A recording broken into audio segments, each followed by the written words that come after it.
నమస్తే, నేను మీ వాస లక్ష్మణ. ఇంతకాలానికి ఎప్పుడెప్పుడా ఎదురు చూస్తుంటే కాంగ్రెస్ ప్రభుత్వం వచ్చిన ఇంతకాలానికి చేనేతల గురించి చేనేత మంత్రి తుమ్మల నాగేశ్వరరావు ఒక పత్రికా ప్రకటన చేసిండ్రు. చాలా సంతోషం. మాట్లాడుకుందాం మిట్లారా.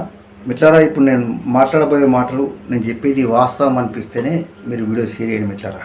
ఓకే, నేను చెప్పేది తప్పైతే మీ నిర్మమాటంగా మీ అభిప్రాయం కూడా తెలియజేయండి. ఇక్కడ తుమ్మల నాగేశ్వరరావు గారు ఏమంటున్నారంటే సంక్షోభంలోకి చేనేత రంగం, సంక్షోభంలోకి చేనేత పరిశ్రమ అని చెప్తుంది.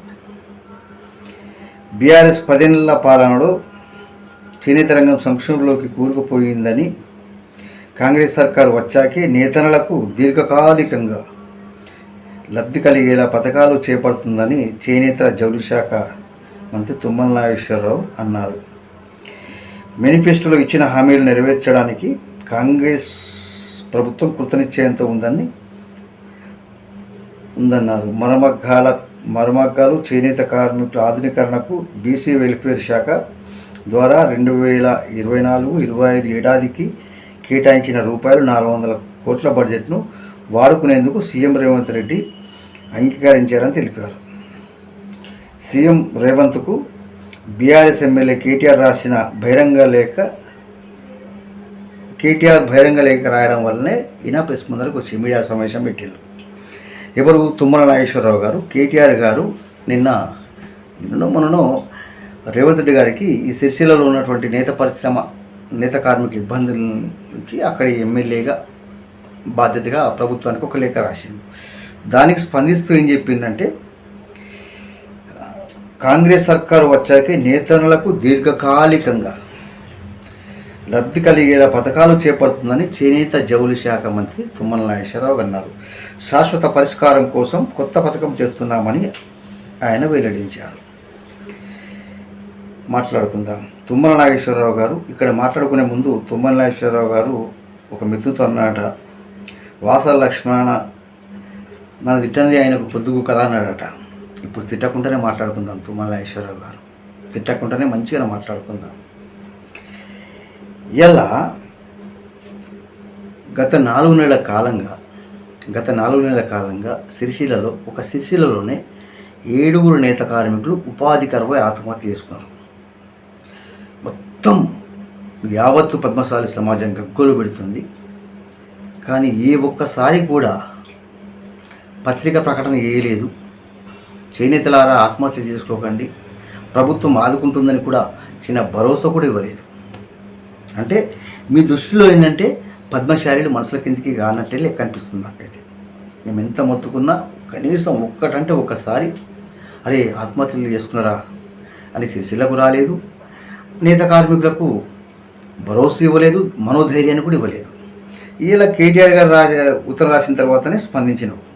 అంటే నేత కార్మికుల సమస్యల్ని రాజకీయ లబ్ధి కోసం వాడుకునేందుకు మాత్రమే స్పందించినావు. మీ కాంగ్రెస్ ప్రభుత్వం వచ్చిన తర్వాత నేత కార్మికులు దీర్ఘకాలిక ప్రయోజనం అంటే ఏంటిది? దీర్ఘకాలిక ప్రయోజనం ఏంటిది? చచ్చిపోయే పథకమా? తుమ్మల నాగేశ్వరరావు, నేను సూటిగా అడుగుతున్నా. ఇప్పుడు గత ప్రభుత్వం ఎల్లకాలం గత ప్రభుత్వ తప్పిదేమైనా మీ తప్పులు మీరు చూసుకోరా?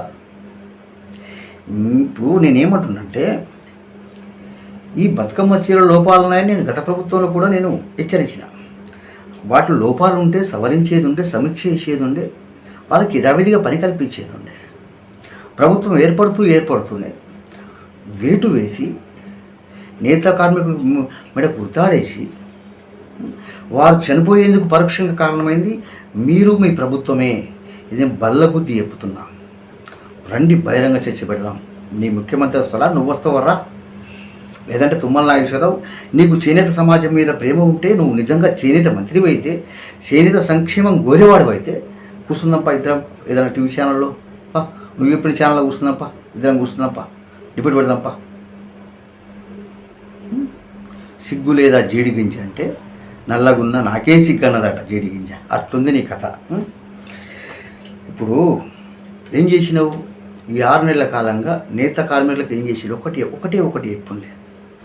తుమ్మల నాగేశ్వరరావు 7 నేత కార్మికులు చనిపోయిన్లు అని మొత్తుకున్నా సరే నవరంధ్రాలు మూసుకొని పడుకున్నావు కదా. వీళ్ళ నువ్వు రాజకీయ లబ్ధి కోసం రాజకీయంగా ఇది నువ్వు కేటీఆర్ను విమర్శించేందుకే ప్రశ్న పెట్టావు. కానీ నీ ప్రభుత్వ మూర్ఖత్వం వల్ల 7 నేత కార్మికులు ఆత్మహత్య చేసుకోవాలని చెప్పి ఎందుకు శ్వేతపత్రం విడుదల చేస్తలేవు? మా మూర్ఖత్వం వల్లనే 7 నేత కార్మికులు చనిపోయిన్లు, మరొకసారి నేత కార్మికులు చనిపోకుండా మేము సంక్షేమం చేస్తామని ఎందుకు పెడతలేవు? ఇప్పటికైనా తుమ్మల నాగేశ్వరరావు గారు, మీరు ఒక మంత్రి అనే విషయం పక్కన పెట్టి మీరు ఒక మనిషి, మానవత దృక్పథంతో నువ్వు నీ ముఖ్యమంత్రి, మన ముఖ్యమంత్రిని అందుంటి నా నేత బిడ్డలు చావు కారణమైన తర్వాత నేను ఎందుకంటున్నా మన ముఖ్యమంత్రి అని. మీరు సమీక్ష చేసి పునరాలోచించి మానవ దృక్పథంతో మరో నేత కార్మికుని ఆత్మహత్య చేసుకోకుండా ఆ నేత పరిశ్రమను ఏం చేస్తారో చేయండి. మీరు ఆ బతుకమ్మ సీరియల్ అంటారా, సోనియమ్మ సీరియల్ అంటారా, ఏమన్నా సీరియల్ అంటారా, లేదా మొత్తం బంద్ చేసి ప్రైవేటు మార్కెట్ని ప్రోత్సహించి అక్కడ నేత పరిశ్రమ యథావిధంగా ప్రారంభిస్తారా చేయండి. అంతేగాని ఈ లంగ మాటలు, దొంగ మాటలు, తుమ్మల నాగేశ్వరరావు నీ గురించి మాట్లాడాలంటే సిగ్గు అనిపిస్తుందా? ఇంకా మీడియా ముందుకు వచ్చి మా కాంగ్రెస్ ప్రభుత్వం వల్ల దీర్ఘకాలిక ప్రయోజనం సావడమా? ఇప్పటికైనా మరో నేత కార్మికుడు ఆత్మహత్య చేసుకోకుండా మీ ప్రభుత్వం చర్యలు తీసుకోవాలి. పరిశ్రమని చర్యలు తీసుకొని ఆ నేత పరిశ్రమను, నేత కార్మికులు రోజువారీ కూలీలేయా 6 నెలలుగా నేత పరిశ్రమ బంద్ ఉంటే ఎట్లా బతారే వాళ్ళు? ఎట్లా బతారు? బళ్ళు చాలా అవుతున్నాయి, ఇంగిత జ్ఞానం లేదు. మీకు పిల్లలు ఉన్నారు కదా, మీ పిల్లలకు పెద్ద చదువులు చేపిస్తున్నారు కదా, మరి వీళ్ళ పిల్లలు చదివిపోయారు స్కూళ్ళల్లో. పొన్నం ప్రభాకర్ వచ్చి 365 రోజులు పని అని చెప్పిండు. ఏమయ్యా పొన్నం ప్రభాకర్, ఏదా 365 రోజుల పని? ఇద్దేనా మాటలు? మిత్రులారా, నేను చెప్పేది అబద్ధమా చెప్పండి? నేను చెప్పేది అబద్ధమైతే మీరు కూడా నిర్మమాటంగా మీ అభిప్రాయం తెలియజేయండి. నేను 100% చెప్తున్నా, కాంగ్రెస్ ప్రభుత్వ నిర్లక్ష్యం వల్లనే, మూర్ఖత్వం వల్లనే 7 నేత కార్మికులు ఆత్మహత్య చేసుకున్నారు. పరోక్షంగా ప్రభుత్వమే కారణము, ఇది ప్రభుత్వ హత్యలే అని నేను స్పష్టంగా చెప్తున్నా మిత్రులారా.